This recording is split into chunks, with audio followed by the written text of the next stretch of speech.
늘 정확한 여론 추이만 추려서 보여드리는 메타 J입니다. 여론조사 공표 금지 직전인 27일까지의 후보자 지지율 그래프입니다. 이재명 더불어민주당 후보는 50% 안팎의 지지율을 보이면서 줄곧 1위를 지켜왔습니다. 김문수 후보는요. 9일에 한덕수 전 총리와의 단일화가 한창일 때 24.9%였다가 전 당원 투표 결과 부결되고 복귀를 한 다음부터는 계속 올라서 최종 조사에서 39%를 기록했습니다. 처음보다 격차를 상당히 줄여서요. 8.4%포인트까지 따라왔지만 오차 범위 내로까지 들어오지는 못했습니다. 이준석 후보를 볼까요? 이준석 후보는 10%를 넘기지 못한 것으로 최종 분석이 됐습니다. 대부분 권역에서 이재명 후보가 앞서고 있지만 마지막까지 지켜볼 곳이 있습니다. 바로 서울입니다. 서울을 보면요. 서울은 격차가 좁혀지다가 마지막에 와서는 사실상 오차 범위 내 두 후보가 초접전을 벌이고 있는 양상이 되었습니다. 또 다른 관심 지역은 부산, 울산, 경남입니다. 공식 선거 운동이 시작된 뒤에 두 후보의 격차가 좁혀지더니 부울경에서도 역시 가장 최근이죠. 27일 현재 이재명 41.4%, 김문수 43.7%로 오차 범위 내 접전이 됐습니다. 이런 최근 판세를 읽는 양 캠프의 해석에는 좀 차이가 있습니다. 9% 10%로 좁혀지고 있다라고 하는 언론 보도는 역으로 과거와 같았으면 9% 10%라는 넘지 못할 차이가 지속되고 있다. 이제 판세를 뒤집고 대역전이 시작될 것입니다. 사전투표를 기점으로 골든 크로스가 실현될 것을 기대합니다. 이번에 연령대별로 살펴보면요. 10대부터 이렇게 50대까지는 이재명 후보가 우위를 차지하고 있고요. 60대와 70대 살펴볼까요? 60대와 70대에서는 김문수 후보가 앞서고 있는 모습입니다. 다만 60대만 떼놓고 보면 60대에서는 그간 두 후보가 엎치락 뒤치락하는 모습이 메타제이의 분석에 포착이 됐습니다. 그런 만큼 어떤 결과가 최종적으로 나올지도 지켜볼 대목입니다. 메타제이는 여론조사 공표 금지 전날인 27일 오후까지 진행된 조사를 토대로 했습니다. 이날 저녁 실시된 3차 토론 결과는 반영되지 않았습니다. 과연 최종적으로 어떤 숫자가 나올지 저희 메타제이 분석의 최종 결과물인 JTBC 예측조사로 대선 당일 투표 종료와 함께 확인하실 수 있습니다. JTBC 연지환입니다. 저희 지지율 흐름을 좀 짚어보면 좋을 것 같은데 일단 JTBC에서 여론조사 공표 금지 직전까지 27일까지 여태까지 한 20일 동안 나왔던 여론조사를 총 이 최신식 AI 메타 분석을 통해서 추이 분석을 했거든요. 자랑입니다. 네, 봤더니 최종 지지율을 보니까 그래프 주세요. 이재명 후보가 47.4%, 김문수 후보가 39%, 격차가 한 8%포인트 정도가 나고 이준석 후보가 9.8%를 기록을 했습니다. 근데 지역별로 보니까 전체 지지율로는 오차범위 밖에서 이제 1, 2등의 격차가 났는데 지역별로 보니까 서울은 오차범위 내에 또 초접전 양상인 결과가 보여요. 이재명 41.9, 김문수 41.7. 그다음에 이제 이번에 핵심 지역이라고 꼽히는 PK. 부울경을 보니까 역시 김문수 43.7, 이재명 41.4. 이준석 10.4% 오차 범위 내의 접전인 걸로 집계가 됐습니다. 앞으로 이게 지금 여기까지의 추이 그리고 앞으로의 추이 어떻게 분석하고 전망들을 하세요?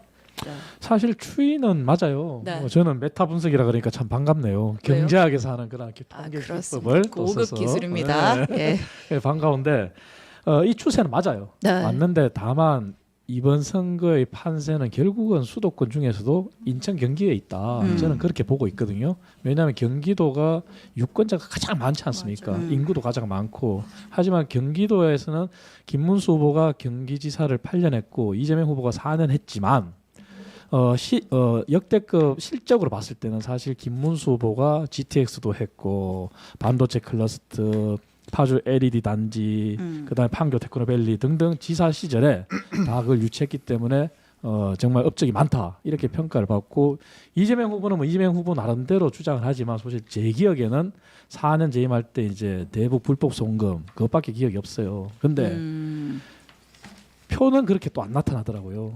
경기도는 예. 되게 불리하게 나타나요. 아 거기서는 네. 오차범위 좀 밖으로 바깥에서 모든 이재명 여론조사를 후보가 저도 앞서죠. 보더라도 예, 예. 그래서 결국 경기도에서 김문수 후보가 얼마만큼 선전하느냐에 전 선거 결과가 달렸다. 왜냐하면 TK, PK 충청 지역은 한동훈 전 대표가 유세전에 참여하면서 예. 지지율이 바뀌었잖아요. 예. 뭐 접전으로 또 TK에서는 많이 앞서는 걸로. 근데 결국은 경기도 여기에 지금 달려 있다. 저는 그렇게 봐요. PK에서 김문수 후보 지지율이 좀 상승세를 탄 거는 한동훈 후보의 유세. 저는 그렇게 중이야. 봅니다. 왜냐하면 한동훈 후보가 뛰어들면서 왜냐하면 한동훈 후보가 가지고 있는 당내 지지도도 40%거든요. 네. 그리고 당을 지지하진 않지만 보수나 아니면 무당층의 지지가 48%인 걸 확인했잖아요. 우리가 네. 경선 때. 그럼 한동훈 효과는 있는 거예요. 그건 인정해야 돼요. 그래서 김문수 후보가 더 한동훈 후보가 뛸 수 있도록 그런 배려를 하고 또 더 독려를 해줘야 돼요. 전체 추이를 보면 이재명 후보가 뭐 압도적인 1위이긴 하지만 네, 네. 아주 소폭으로 조금 떨어지는 그런 추세가 있긴 하단 말이에요. 네. 그 민주당은 이걸 어떻게 보고 있어요? 그러니까 끝날 때까지 끝난 게 아니고 지금 말씀 주셨지만 양 집결이 초결집할 수밖에 없을 거예요. 그러니까 예. 제3지대가 약간 이제 소외될 수밖에 없는 그런 국면이 있는데 서울 대단히 엄중합니다. 유권자분들도 상당히 많이 계시고. 그럼 윤석열 전 대통령 때도 31만 표 이상으로 졌어요. 민주당이. 예. 그때 14개 이 곳에서 졌는데 그게 사실 이명박 전 대통령은 서울시장에서 사실상 이제 한 1년 텀만 두고 바로 대선 직행을 했기 때문에 상당히 우위가 있었던 때를 제외하고는 민주당이 서울에서 항상 선전했었거든요. 예. 그런데 이른바 뭐 마용성 라인 이런 부분과 관련해서 지금 표 결집을 해야 되는 게 이제 민주당의 현실이 이제 숙제인 측면이 있고 다만 이제 뭐 PK, TK 봤을 때는 지난 대선 때는 윤석열 후보가 거의 더블 스코어를 넘어서 3배 차이로 민주당을 압도했단 말이에요. 근데 그런 흐름은 최소한 보이지 않는다. 이제 보수 유권자 층들도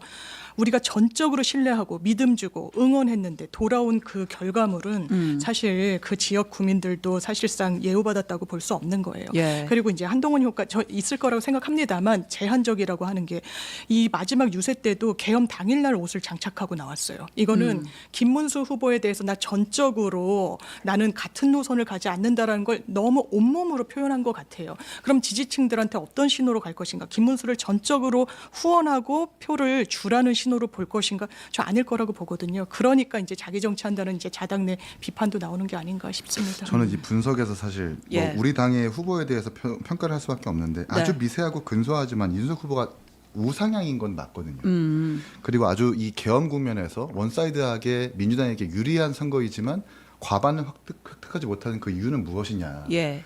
이재명 후보가 가지고 있는 외연 확장의 한계라는 게 아마 유권자들 평가를 하시고 계시는 것 같아요. 대통령 파면에 따른 그 결정문에서도 모두의 대통령이 필요하다라고 헌법재판소에 기재를 했지만 이재명 후보의 여러 선거 캠페인을 보면 마치 보수 정권과 지지자들까지 같이 도매금으로 넘기는 듯한 비판을 많이 했었습니다. 아까 방금 장만 여기도에서도 본인에 대한 어떤 혐의, 의혹에 대해서도 그냥 일축해버리고 반성도 없고 성찰 없이 그냥 계속 그렇게 밀고 나가는 모습을 보면서 연성 보수 지지층, 본인은 중도 보수라고 얘기했지만 연성 보수 지지층 내지는 중도의 표심이 이재명 후보에게는 갈 수 없다라는 것이 증표가 되는 것이 아닌가 싶고 김문수 후보에게 못 가고 그러면 제3당 후보인 이준석 후보에게 표를 줘야 되겠다라는 그런 표심이 이렇게 이동하는 것 같고요. 이건 이제 4개월 동안의 종합 분석이지만 최근에 이제 JTBC에서 메타보이스의 마지막 의뢰한 여론조사를 보면은 예. 이준석 후보가 14%까지 기록을 했거든요. 사실 두 자릿수뿐만 아니라 거의 15%에 근접하는 수치가 처음 나오는 겁니다. 이것만 보더라도 양당이 아니라 양당에게 표를 못 주겠다라고 하는 그 심리가 제3당 후보에게 이제 쏟아지는 이런 계기가 아닌가라는 생각이 듭니다. 저는 역설적이지만 이준석 후보가 결국 중도층에 달려 있잖아요. 예. 중도층의 표를 가져가면 저희는 나쁠 거 없어요. 3자 구도에서. 왜냐 여론조사를 다 추이를 보면은 예. 이재명 후보가 가장 지지율이 높았을 때 중도층 지지율이 60%대였어요. 하지만 마지막 공표된 여론조사까지 최근의 흐름은 중도층의 지지율이 50% 밑으로 떨어졌어요. 그리고 그 중도층의 지지율이 이준석 후보가 일부 가져간 것도 맞아요. 맞는데 이준석 후보는 최대 14% 나왔지만 두 자릿수 올라간 것만으로 이제 거기서부터는 좀 곡선이 정체돼 있거든요. 근데 더 분발해서 중도층을 가져간다. 왜? 중도층이 말씀하신 것처럼 중도층이 바라는 것이 그냥 반 윤석열, 반 김건희인데 네. 김문수 후보가 아직까지 윤석열 전 대통령에 대한 태도, 네. 뭐 말씀 이런 예. 부분이 아직 만족 못할 수준이 있다는 것도 알아요. 완전히 손절한 것 같지는 그렇죠. 않다. 그렇다면은 이런 느낌을 주죠. 예. 중도층을 이준석 후보가 가져간다. 예. 그러면 표구도에서는 저희는 나쁠 게 없어요. 오히려 저는 그렇게 봐요. 그래서 3자 구도가 저는 맞다. 그리고 민주당 이재명 후보나 민주당이 바라는 프레임은 이재명 대 김문수가 아니라 이재명 대 윤석열이잖아요. 예. 그럼 만약에 단일화를 할 경우에는 3자 구도가 양자 구도로 되면서 이준석 후보도 그냥 쉽게 말해서 계엄 세력, 민주당이 주장하는 내란 세력과 같이 뭉친 사람 이랬을 때 표에서도 보여줬다시피 이준석의 그간에 받은 지지율이 김문수한테 다 안 오잖아요. 예. 그래서 저는 차라리 이준석 후보가 더 분발했으면 좋겠다. 아. 이 위원장의 말씀을 어떻게 들리냐면 중도는 포기했다. 김문수 아. 이준석 후보가 중도를 가져가면 우리는 오히려 좋아. 오른쪽에 있는 표만 우리가 가져가겠다라는 식으로 좀 아니, 해석이 될 수 있는. 포기는 아닌데 우리도 한계가 있다는 그러니까 거죠. 모든 선거라는 게 이제 중도의 어떤 민심을 계속해서 확장을 시키고 얻어야 되는 선거여야 될 맞아요. 텐데 이준석 후보가 중도를 가져면 우리한테 유리하게 될 거다라는 분석이 좀 이해가 안 가고 전 사실 역설적이죠. 이준석 후보가 결과론적으로. 동탄에서 받았던 표의 성질을 보면 동탄에서 민주당 후보의 표 20% 가져가고 국민의힘 표 15%를 더 가져가거든요. 그러니까 국민의힘 표보다 민주당 표를 더 많이 가져갔습니다. 그런 의미에서 사실 국민의힘 측에서는 단일화 오히려 하지 말자고 해야 되는 거고 민주당이 단일화를 더 해야 된다라고 지금 사실 주장해야 된다고 저는 보는데 지금 반대가 되고 있는 거예요. 예. 예. 아니, 그건 저는 네. 단일화 하면 안 된다 그러잖아요. 근데 지금 단일하게- 지도부는 계속해서 단일화 문을 두드리고 아니 있고. 이미 끝났어요. 아니, 이미 약간 끝났어요. 좀 아니, 물 끝났어요. 건너왔다 보는 것 같아요. 네, 여기 좀 네. 이따 해보고. JTBC 여론조사에서 나타난 이번 대선의 관전 포인트들을 유정화 기자와 이어서 짚어보겠습니다. 자, 유 기자, 첫 번째 관전 포인트는 뭔가요? 네, 첫 번째는 TK, PK 민심입니다. 바로 국민의힘 지지세가 강한 영남권이죠. 이번 대선 12.3 내란으로 치러지는 조기 대선인 만큼 수도권이나 충청 같은 기존의 캐스팅 보트 지역뿐 아니라 영남권의 여론까지 출렁이고 있다는 분석입니다. 지난번 조사와 비교를 하기 위해서 가상 3자 대결 결과 한번 보겠습니다. 오늘 저희 JTBC 조사에선 TK 지역 지지율 이재명 후보 24%, 김문수 후보 51%로 김 후보가 과반으로 나타났습니다. 이달 초 조사 때보다는 김 후보의 지지율이 9%포인트 올라 지지층이 결집을 했지만 지난 대선 윤석열 당시 후보가 얻었던 70대 득표율에는 못 미칩니다. 이 보수층 지지자들이 김문수 후보와 이준석 후보로 나뉜 걸로 보입니다. PK 지역 지지율은요. 이 후보 39%, 김 후보 43%였습니다. 지난 조사에 이어서 오차 범위 내로 나타나면서 이번 대선의 승부처가 됐습니다. 이 때문에 김 후보 오늘 PK, TK를 차례로 돌면서 지지를 호소했고요. 이 후보 역시 선거운동 초반 영남 지역에 힘을 쏟았습니다. 네, 이번에 영남권에서 정말 어떻게 나올지 지켜봐야 할 것 같습니다. 두 번째 관전 포인트는 어딘가요? 네, 두 번째 관전 포인트는 집토끼냐 산토끼냐입니다. 네. 사실 오늘이 국민의힘이 말한 이준석 후보와의 단일화 시한이었는데 양측 모두 단념한 것 같습니다. 여론조사 수치상으로도 단일화 효과 나타나지 않는데요. 이재명 후보 지지율 48%였죠. 김문수, 이준석 후보와 합치면 단순 합계로 47%, 1%포인트 차인데요. 하지만 이 김 후보로 단일화가 될 경우에 이 후보의 지지율은 과반이고 김 후보와의 격차는 11%포인트 차, 오차 범위 바뀝니다. 이 후보로 단일화가 될 경우에는 두 사람 격차는 13%포인트로 오히려 벌어지고요. 이 경우에는 황교안 후보의 지지율이 6%로 나타나는 점이 눈에 띄는데요. 같은 이 범보수 후보지만 김 후보는 전통 보수층, 즉 집토끼 중심, 이 후보는 유동투표층, 즉 산토끼 중심이라서 두 후보의 지지층이 겹치지 않는 겁니다. 특히 이번 조사에서는 1, 2차 TV토론 이후에 2030 세대에서 이준석 후보의 지지율이 오른 것으로 나타났습니다. 이 후보의 지지율이 20%대로 뛰어서 보시는 것처럼 세 후보 간의 격차가 오차 범위 내로 들어오는 건데요. 다만 어제 3차 TV토론에서 있었던 이 후보의 이 문제의 발언이 새로운 변수로 떠오른 상태입니다. 네, 그게 또 새로운 변수죠. 어쨌든 단순 합산한 한 결과가 그대로 반영되진 않는다. 이게 저희 여론조사 결과로도 또 확인이 됐군요. 세 번째 관전 포인트는 뭔가요? 네, 세 번째 관전 포인트 마지막 부동층은입니다. 이 바로 내일부터 네. 대선 사전 투표가 이제 시작이 되는데요. 아직 지지 후보를 정하지 못한 마지막 남은 부동층 바로 20대입니다. 2030 지지율 다시 한번 보실까요? 20대 이하에서 지지 후보가 없거나 모른다고 답한 부동층이 10%로 나타납니다. 전 연령대에서 유일하게 두 자릿수인 건데요.